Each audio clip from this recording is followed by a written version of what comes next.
Իմ առջև բացվող պատկերը նման էր Վիետնամին, Վիետնամի պատերազմին, բազմաթիվ օդանավեր, բեռնատարներ կային, տասնյակ մարդիկ էին հայտնվել թռիչքուղու վրա։ Եվ ահա, ես ինքս ինձ ասացի. դե, բարի գալուստ Հայաստան։ Et voilà, j'ai dit bienvenue en Arménie, quoi.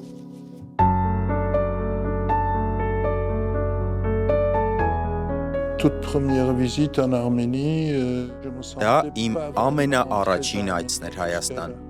Նախկինում երբեք չէի եղել այստեղ, իսկ մինչ այդ ես ինձ իրականում հայ շատ չէի էլ զգում։ Դե գիտեք, կինս հրեա էր, իմ առաջին կինը։ Ես ծնունդով Ստամբուլից էի, բայց հայ համայնքի մաս չէի կազմում, իսկ արդեն Ֆրանսիայում ես պայքարում էի դիպլոմների համար, այսինքն մինչև 88 թվականը պայքարել եմ իմ դիպլոմներ ձեռք բերելու, Ֆրանսիայում աշխատելու իրավունքի համար քննություններս հանձնելու, թույլատվություն ստանալու, լեզուն սովորելու համար։ Եվ այս համառ պայքարն ինձ հեռացրել էր հայ համայնքից, թեև ես շատ հավատարիմ էի իմ եկեղեցուն։ Մանկուց ծառայում էի եկեղեցում, եւ այս առաջին այցով սկսվեց Հայաստանի եւ իմ պատմությունը։ Comme ça, toute première visite, loin de l'Arménie, et d'un seul coup,